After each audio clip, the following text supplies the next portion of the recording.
Agora sim, vamos bater um papo com ele, Mário Goulart, analista, CNPIP, criador do canal Analista, já está aqui comigo. Mário, que bom sempre te receber por aqui. Boa tarde.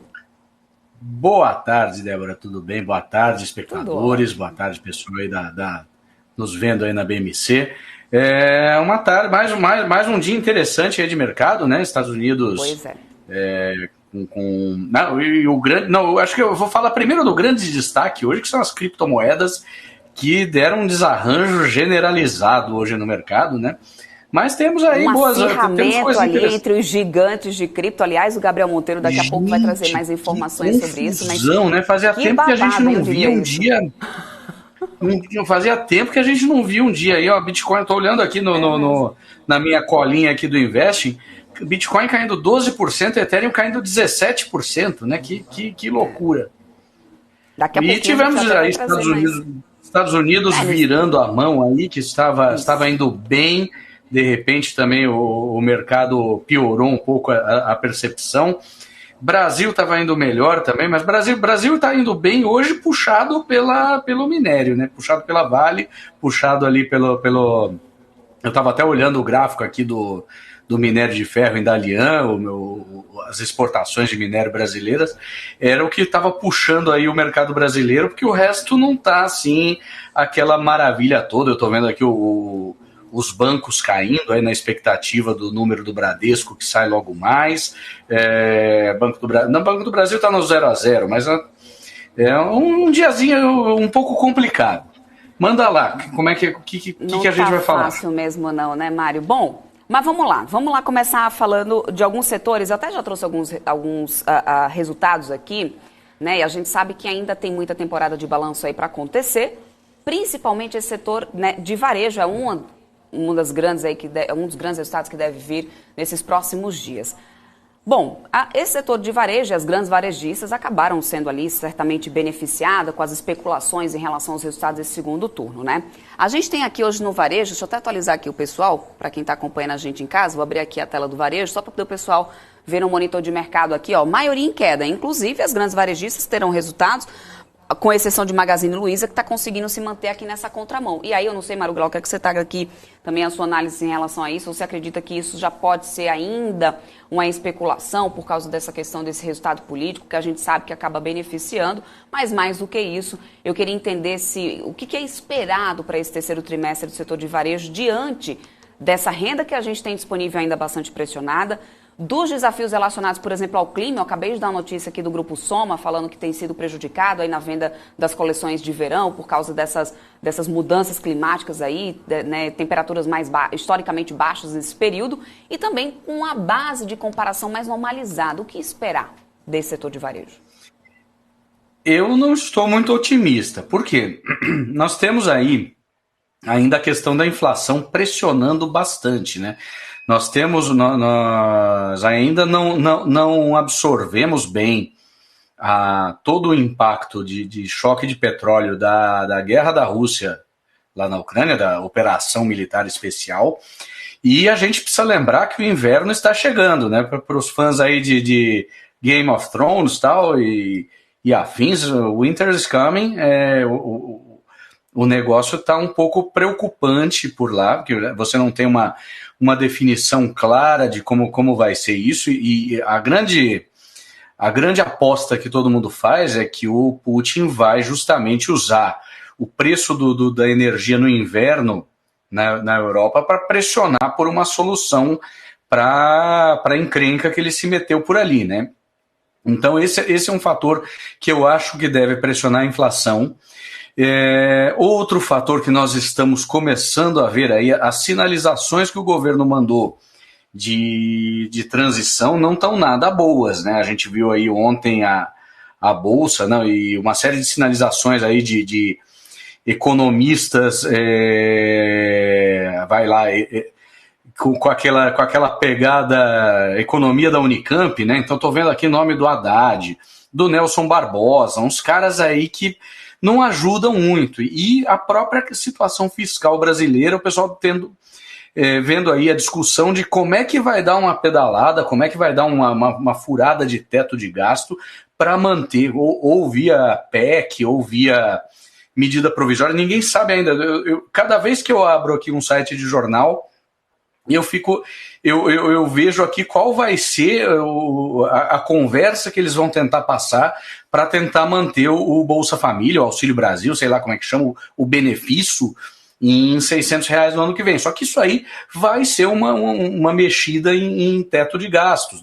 A gente não pode se enganar em relação a isso. A gente pode mudar o nome legal disso aí, mas a situação fiscal já está comprometida. Estando a situação fiscal comprometida e com um componente de inflação que ainda não está muito bem equacionado, e muitos falam até que o preço dos combustíveis aqui no Brasil está represado. Eu não sou um especialista no assunto para dizer, mas muita gente diz que o preço do diesel, da gasolina, está represado por conta de algumas manobras políticas aí para tentar, do governo que está saindo agora, para tentar ficar bem na foto aí com o pessoal. O preço da gasolina voltou lá dos 7, 8 para 5, né?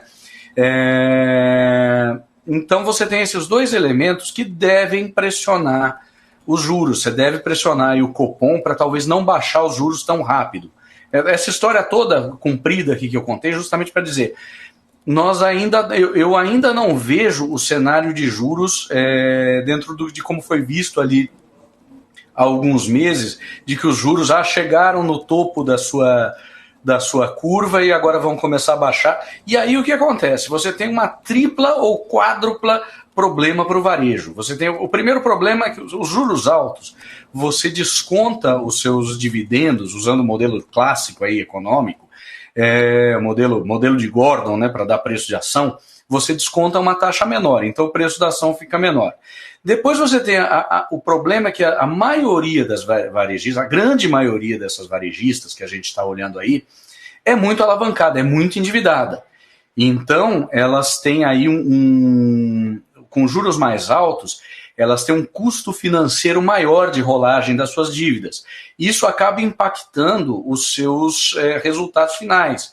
Então, no fim das contas, o que sobra para o investidor, para o acionista, é menos. Isso quando não está no negativo. A gente tem visto aí várias varejistas que têm dado resultados negativos nos últimos trimestres. Então, eu acho que o momento ainda não é positivo para as varejistas. Eu esperaria o cenário se acalmar aí um pouco, tanto da questão fiscal, que a gente não tem ideia, hoje a gente realmente não tem ideia de como o governo vai equacionar isso, e as sinalizações que o novo governo tem dado são as piores possíveis, e temos a questão de inflação, que também não está dando muita cara de que vai se acalmar. Você vê nos Estados Unidos ainda o mercado de trabalho muito aquecido, então você tem aí um cenário que é praticamente certo que nós tenhamos mais inflação, o que pressiona a curva de juros.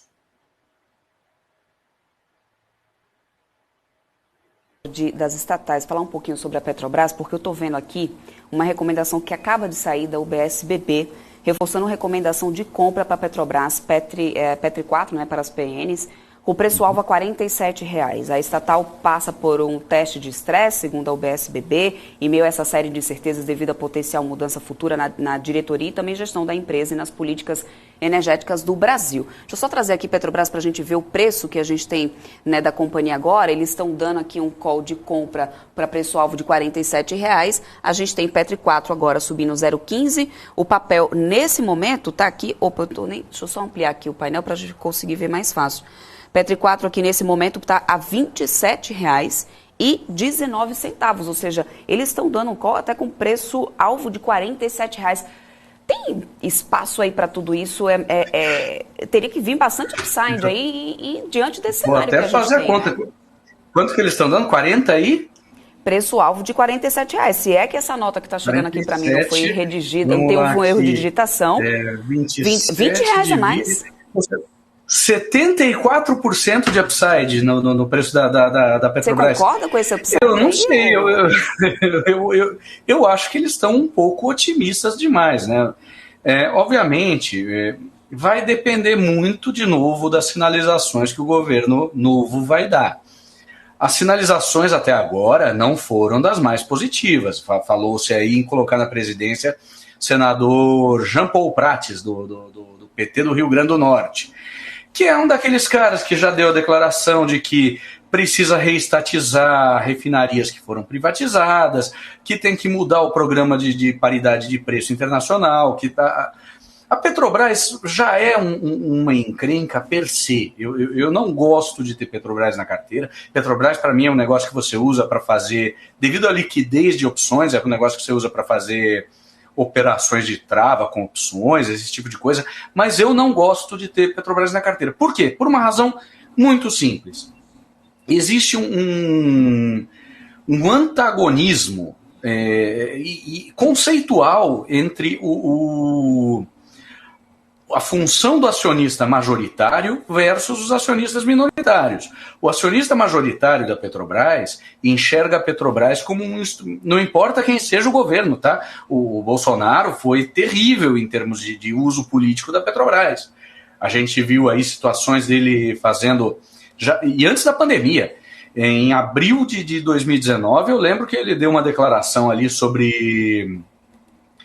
preço de diesel, porque ele tinha que agradar a sua base, que é ali dos caminhoneiros, que fez agora bastante barulho, né, depois que ele não foi eleito, mas ele fez uma declaração ali desse tipo numa véspera de vencimento. Na época, o último dia de comercialização, de negociação com opções era na sexta, e depois tinha o exercício na segunda-feira, né? Foi antes da mudança.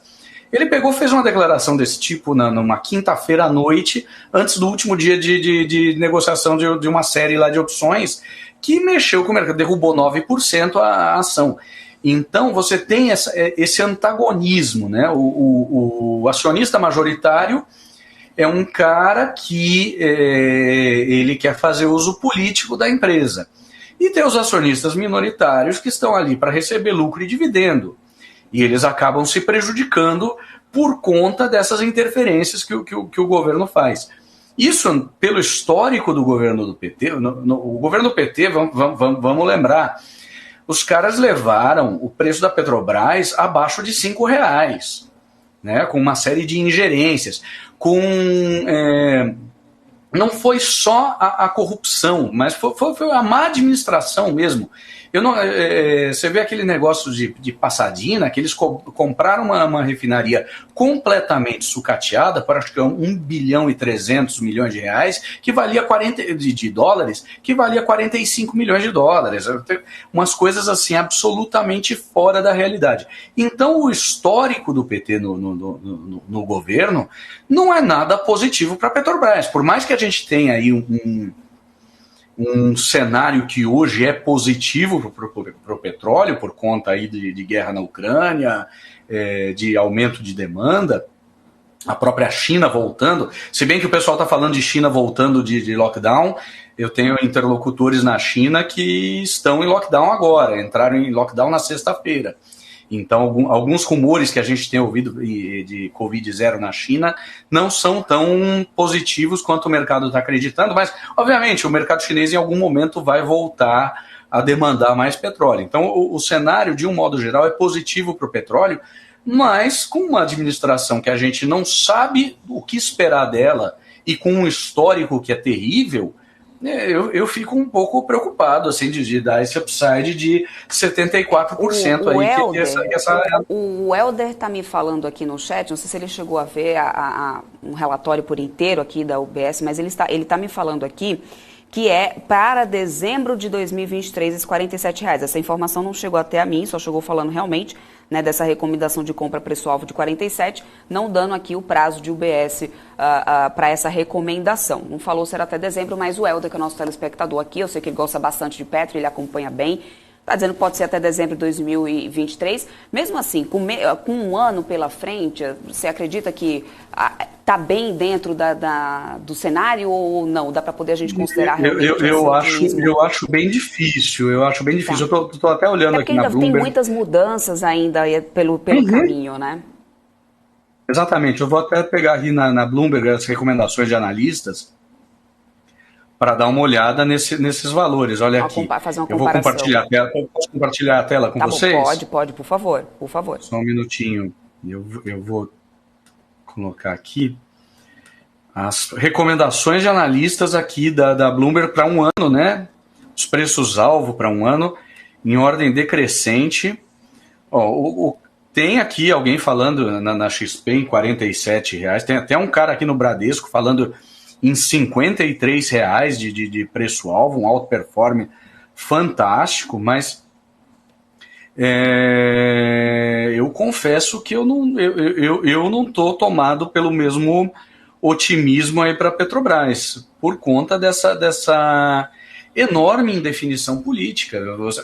Realmente é um pessoal que tem um histórico de destruir a Petrobras. A Petrobras precisou de um período de saneamento aí muito forte para voltar a melhorar. E até eu realmente não sei que tipo de sinalização, o que o novo governo quer fazer com a Petrobras. O histórico é o pior possível. Tá? O histórico é terrível. Tiveram a sorte ali de achar pré-sal, bacana, mas o pré-sal é um negócio que caiu no colo do Luiz Inácio, mas que vinha sendo prospectado fazia muito tempo, não é uma decisão dele, não foi ele que chegou e falou, agora nós vamos achar pré-sal aqui, não, é um negócio que é um trabalho de anos, e vamos lá, você tem que separar a Petrobras enquanto empresa operacional. Eu acho assim um negócio que eu até apostaria, se a Petrobras fosse uma empresa privada, eu acho que eu apostaria nesse valor. Mas a Petrobras, sendo uma empresa pública, que, como eu disse, já fica sujeita à ingerência política, não importa o governo que estiver lá, haverá ingerência política. Você pode botar o Romeu Zema do Partido Novo na Petrobras, alguma ingerência política vai acontecer até que se privatize. Enquanto a Petrobras for uma empresa, uma sociedade de economia mista, ou seja, o governo for um stakeholder importante, haverá interferência política, não importa quem estiver. E considerando que os ladrões voltaram para o galinheiro, ou seja, um pessoal que além da corrupção, não é só a corrupção, é uma concepção política de como tem que ser gerida a Petrobras. Com eles de volta ali, eu fico preocupado. Eu realmente posso até estar errado, espero que a Petrobras vá bem, eu acho muito legal, é importante para o nosso mercado de capitais, mas eu não vejo a Petrobras num momento positivo, não. Uhum. Bom, inclusive, vamos falar agora também sobre a questão do minério. Você até falou da gente estar bem suportado aqui hoje. Deixa eu trazer aqui no volume, que a gente vai ver isso claramente aqui, né? No mapa de calor aqui no volume negociado. Olha só, a Vale, né, trazendo aqui realmente esse maior, apesar de que Petri 4 também em relação de volume financeiro está bem páreo aqui junto com a Vale, mas a Vale subindo 2,85% e a Vale subindo desde o início, né, do dia. A gente teve nessa segunda-feira aqui até um telespectador que levantou aqui um questionamento sobre essa questão desse otimismo em relação, né, a cotação da commodity minério de ferro, com a retomada ali do mercado chinês, a retomada da economia chinesa, relaxamento ali da questão da intolerância, né, da política de Covid-0 por lá. Porém, ele levantando um outro questionamento, né, sobre essa questão do mercado imobiliário na China não está nem um pouco bom. Né? Pelo contrário, até daqui a pouco eu vou trazer uma informação sobre uma lista lá dos bilionários que reduziu bastante essa lista, diminuindo pelo menos 29 pessoas. Uma dessas pessoas é justamente uma empresária do setor imobiliário que perdeu aí muita grana. Né? Então, o setor imobiliário lá não está nada bom. E isso que, né, teoricamente, é o que vem trazendo, o que traz realmente o aquecimento, né, no minério de ferro. Então, e aí, não seria uma expectativa meio um voo de galinha, digamos assim, ô Mário? Pode ser sim, porque o gráfico do minério aqui, ele já não vem bem no último ano, né? Vou mostrar, vou compartilhar aqui com vocês de novo, mas olha aqui que coisa desanimadora. Isso aqui é o valor em junho, né? Deixa eu pegar até num horizonte mais longo, vai. Mas no último ano, desde fevereiro, que o minério de ferro vem caindo, o preço de exportação Brasil para a China. Tá? Então a gente não tem aí um cenário que está muito confortável para o minério de ferro. E aí, no finalzinho aqui, no último, essa subidinha aqui, deixa eu botar aqui na escala de um mês, a gente vê aqui Vamos manter aqui na de um ano, tá? Olha aqui de outubro, do começo do mês para cá. Essa subidinha, essa subida da Vale, essa recuperadinha aqui. Mas a tendência geral, né, para que se a gente colocar aqui num gráfico de candle, é de queda. São fundos descendentes, são topos descendentes também. Então, eu não estou muito otimista com o cenário de minério de ferro, até porque a imagem que chega para a gente ali da China é muito daqueles enormes complexos de apartamentos sendo demolidos, né? O pessoal construiu no entusiasmo de uma bolha imobiliária e não está conseguindo manter. O custo parece não compensar. Eu acho meio estranho que isso se faça, tá? Eu acho meio maluco ver esse tipo de imagem, mas parece que é o que está acontecendo, né? A gente vê aí imagens de bairros inteiros sendo arrasados, de prédios que eram novos e que não encontraram demanda. Eu não sei qual a escala disso, até porque as informações que chegam para a gente da China são muito truncadas, né? A gente não tem uma transparência de imprensa que permita que a gente tenha toda a informação do que acontece lá. A gente fica sabendo de elementos de informação, e um dos elementos de informação é esse, né, de que a bolha foi tão intensa, teve tanta construção acima do que deveria, que bairros inteiros são arrasados depois. Quero muito agradecer, Mário, é sempre muito bom bater esse papo aqui com você, para poder fazer uma análise aí geral do cenário. Muito obrigada mesmo, espero contar sempre com você aqui na nossa programação. Seja sempre bem-vindo aqui na BMC News. Muito obrigado, é um grande prazer, uma grande alegria. Obrigado aí para o pessoal que está nos assistindo, um bom final de tarde. Lembrando aí que temos aí mais uma hora de pregão essa semana, né? Exatamente, a gente agora tá tendo overdose de Débora por aqui, né? Agora eu vou das 4 até às 18 com o pessoal. Vamos ver. Espero que ninguém enjoe aqui de mim. Não enche o saco. Essa era aquela hora que a gente já começava a falar, daqui a pouco vai terminar o pregão, tal, 5 horas, tranquilo. E é um negócio ruim também, porque a primeira hora do pregão agora está sendo aquela hora meio perdida, né? Porque antes de começar Nova York, que era às 10h30, agora é às 11h30, pouca coisa acontece, né? O pessoal fica só meio estudando o mercado, aí depois a coisa começa a acontecer de verdade depois, então tem essa hora adicional aí, é um pouco difícil da gente se adaptar. Espero que a única coisa boa que parece que eu estou ouvindo aí do novo governo é que ele está consultando sobre a volta do horário de verão, então a gente vai ficar um pouco mais tranquilo com isso aí. Gente, uma boa tarde, um bom final de tarde para vocês. Obrigado, Débora, e até a próxima. Obrigado pelo convite. Tchau, tchau.